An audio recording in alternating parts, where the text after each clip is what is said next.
spirits for mercy. What they do is up to them, she says, giving the woman a frosty look. You mean he might still die?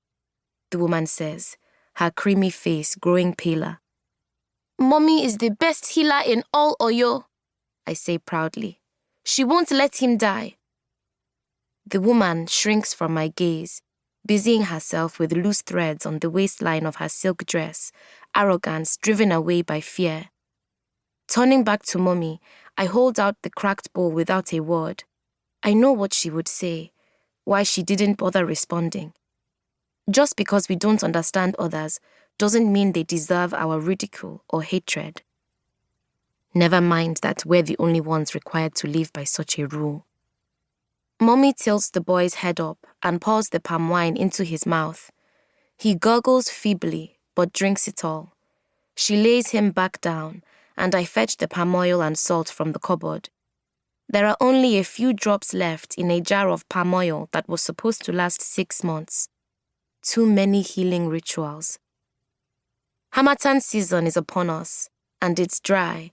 Sandy winds drive children into the forests like a traveling musician draws crowds. The Azisa come during Harmattan, guiding hunters through the thick underbrush, flying from tree to tree. One child they choose will have a wish granted, so even with the prevalence of Okonkwo bushes near Azisa tree houses, children flock to them all the same. I would too, if I didn't know better. Even the magic of the Azisa cannot call back the dead. Mommy dips a finger in the oil and marks the boy's face, for softness, to ease his journey in the spirit realm.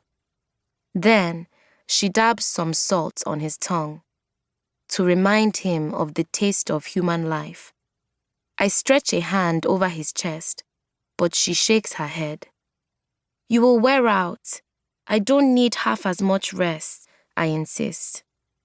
It's too risky. My abilities are known, but yours. What's happening over there?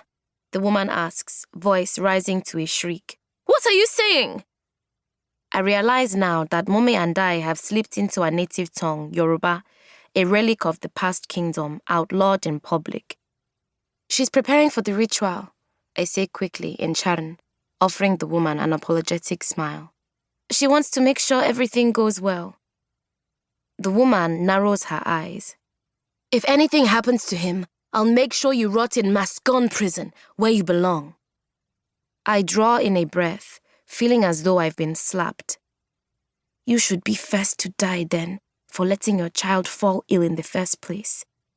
I want to scream in her face.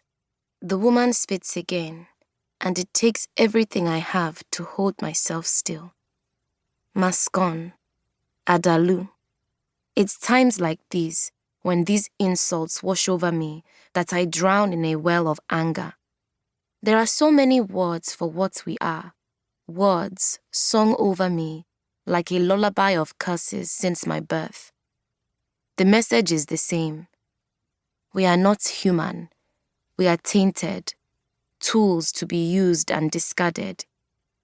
It never changes, this ugly dance.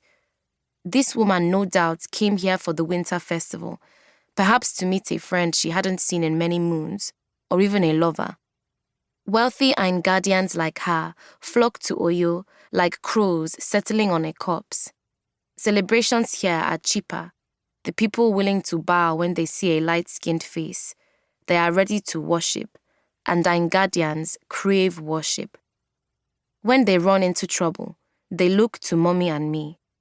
They're willing to pay so dearly for illegal magical help, from curing boils to saving an infected leg. But after, when it's time for drinking and dancing, they remind us we will never sit at the same table. We are dead wood, cut down for the fire that warms their cold hearts and hateful faces, whittled into the benches they sit on. They beat us, insult us, and expect us to keep serving without complaint. So Mommy and I make bitter leaf pastes for blemishes and pain, draw fever from hot skin, and exhaustion from weary bones. And when the soldiers come, purple and gold tunics flecked with